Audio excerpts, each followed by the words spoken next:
नमस्कार दोस्तों, मैं प्रभु पीएनजी न्यूज़ में आपका स्वागत करता हूँ। गुजरात के भरूच जिले में आए इंडस्ट्रियल एरिया में एक 11 वर्ष लड़की के बलात्कार किए गए। उस बच्ची के साथ में बलात्कार करने के बाद में उसके ऊपर में अंदरूनी घाव किया गया। ये बच्ची 1 सप्ताह के जीवन की लड़ाई के बाद में दम तोड़ दिया। इसी विषय में चर्चा करने के लिए हमारे स्टूडियो में एडवोकेट और पॉक्सो के जानकार पूनम जी और साथ में राष्ट्रीय अध्यक्ष आजाद सेना के सौरभ आजाद जी। तो चलिए इस विषय पे चर्चा को देखते हैं। जैसे कि आप जानते हैं सौरभ जी कि भरूच में जो इंडस्ट्रियल एरिया में एक 11 वर्षीय बच्ची के साथ में रेप हुआ और उसके प्राइवेट पार्ट्स में जो है लोहे के जो सरिया डाला गया। क्या आप बोलना चाहेंगे, जैसे कि आप जो आजाद सेना के राष्ट्रीय अध्यक्ष है, तो क्या बोलना चाहेंगे? हमारी कमजोर कानून व्यवस्था, अगर हमारे कानून मजबूत होते तो शायद ये नौबत ना आती। इसमें कहीं ना कहीं मैं कानून को जिम्मेदार मानता हूँ और हमारे समाज को जिम्मेदार मानता हूँ जो इन चीज़ों पर जो एक्शन लेना चाहिए वो नहीं लेता है। जैसे आप बोल रहे हैं कि कानून व्यवस्था, आपको क्या लग रहा है कैसा कानून व्यवस्था होनी चाहिए? देखिए, आज के 12 साल पहले जब दिल्ली में निर्भया कांड हुआ तब अगर एक स्ट्रिक्ट कानून एक्शन लिया हुआ, मैं ये नहीं कहता हूँ फांसी, जिन लोगों ने आज ये कांड किया है उनको अगर बीच रोड पे, जैसे उन लोगों ने मासूम बच्ची को रॉड डाली ना, वैसे उनके प्राइवेट पार्ट में रॉड डालकर उनको मौत की सजा, नपुंसक बना दे, उनको मौत की सजा दे, तड़पा तड़पा उनको मारा जाए जैसा कि अरब कंट्रियों में होता है। तो मैं गारंटी देता हूं कि आगे से कोई ऐसा विकृत व्यक्ति ऐसी घटना करने की कोशिश नहीं करेगा और हमारे देश की किसी बच्ची को इस तरह से नहीं हो पाएगा, उसके साथ गलत नहीं हो पाएगा। हमारे साथ में है एडवोकेट पूनम जी। पूनम जी, क्या बोलना चाहेंगे इस विषय के ऊपर में, जैसे कि आप कई स्पेशलाइज्ड भी हैं आप में, जैसे कि पोस्को के बारे में, तो क्या प्रकाश डालना चाहेंगे इस प्रकार की घटना में जो हमारे समाज में होता आ रहा है? ये जो भरूच की घटना हुई है वो एक्चुअली बहुत शर्मनाक नहीं, हमें मरने के बराबर है। जैसे ही हमारे समाज, हमारे धर्म और हमारे परिवार के लिए बहुत डेंजर सवाल है कि ये चीज हुई।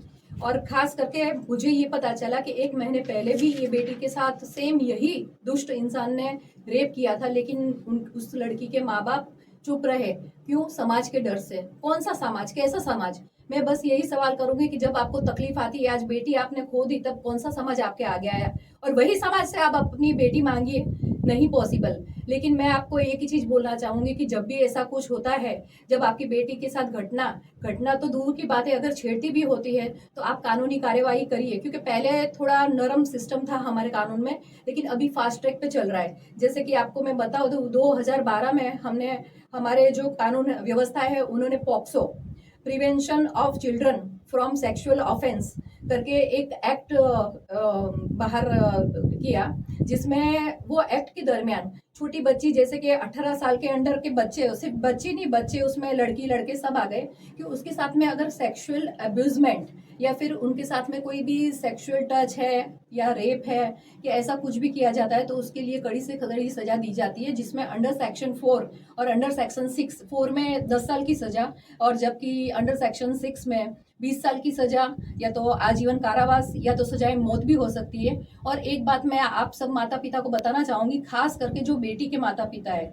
कि आप ये जब ऐसी घटनाएं होती है, जब ऐसी घटनाओं को अंजाम दिया जाता है तब आप चुप मत बैठिए, क्योंकि आपकी कोई इज्जत नहीं जाती, इसमें इज्जत जाती है ये दुष्ट कर्म करने वालों की। इसलिए कभी भी ऐसा हो तो आप कानून की मदद लीजिए और कानून आपके साथ ही है, लेकिन सामने एक्शन लेने वाला चाहिए। कि जब हम चुप बैठ जाएंगे तो कानून भी क्या करेगा? क्योंकि हम हमेशा सवाल उठाते हैं कि सरकार क्या कर रही है, प्रशासन क्या कर रहा है, लेकिन कभी ऐसा सवाल किया कि हम क्या कर रहे हैं एज ए पेरेंट्स? हम एज ए पेरेंट्स चुप बैठ रहे हैं। इसलिए मेरी आप सबसे विनती है कि कभी भी ऐसा कुछ हो तो पॉक्सो के अंतर्गत आप कायदेसर कार्यवाही कर सकते हैं और उसमें कंप्लेन करके आप फास्ट ट्रैक। और हाँ, एक बात और, हर माता पिता ऐसे डरते हैं कि हम लोग केस कबाड़े करेंगे तो हमारी चप्पल घिस जाएगी, लेकिन ये पॉक्सो सिस्टम में ऐसा नहीं है। अगर आप केस करते हो, आपकी बेटी का रेप हुआ है, उसका मर्डर हुआ है, तो अंडर सेक्शन 6 20 साल की सजा या तो सजाए मौत भी हो सकती है। और अभी तो इतना स्ट्रिक्टली है कि जो भी रेप करता है पॉक्सो के अंतर्गत उसको सजाए मौत ही दी जाती है और 15 दिन के अंदर फास्ट ट्रैक में ये केस चलता है और 15 दिन के अंदर सॉल्यूशन आता है। इसलिए हमें डरने की जरूरत नहीं है, बस कानून की मदद लीजिए, कानून आपकी सेवा में हमेशा के लिए बैठा है। सौरभ जी, मेरा एक प्रश्न आपसे है कि अक्सर देखा जाता है कि ये टाइप का जो रेपिस्ट जो होते हैं, या तो कोई रिश्तेदार होता है या तो कोई पड़ोसी होता है, और माता पिता जैसे जानते हैं कि ये मेरा जो रिश्तेदार या पड़ोसी है, फिर भी जो इसको इग्नोर कर दिया जाता है, अंदर अंदर कहीं ना कहीं जो समझौता कर लिया जाता है, और ऐसे केस जो है मीडिया या पुलिस के सामने नहीं आ पाती। तो ऐसे माता पिता को क्या संदेश देना चाहेंगे आप? मैं कहना चाहता हूँ कि माँ बाप जो हैं, एक बेटी के माँ बाप हैं, तो आपको हर कदम पर ये एहतियात रखनी, कितना भी आपका क्लोज हो, कितना भी खास हो, अगर उसने गलती की है तो उसको सजा देने के लिए आप तैयार रहिए।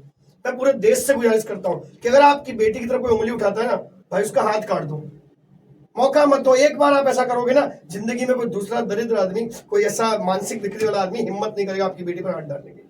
आप तो कानून हाथ में लेने के बाद साहब, अगर बात मेरी बेटी पर आएगी या मेरी बच्ची पर आएगी तो मैं उसके लिए वेट नहीं करूंगा। मैं मेरी बेटी का वो रेप कर रहा है तो मैं इंतजार करूंगा उस चीज का कि मैं कानून के पास जाऊं। मेरा धर्म मुझे ये सिखाता है, मेरा हिंदू धर्म मुझे ये सिखाता है कि अगर मेरी बेटी पर या मेरी बहन पर आंच आई है तो मुझे ऑन द स्पॉट डिसीजन लेना है। मैं कानून तोड़ने की बात नहीं कर रहा हूं, लेकिन जो मुझे करना है वो ऑन द स्पॉट करना, ताकि मेरी बेटी के अलावा भविष्य में भी कोई ऐसा दुष्कर्म सोच वाला व्यक्ति मेरी बच्ची पर हाथ ना डाल सके। बस ये कहना चाहता हूं।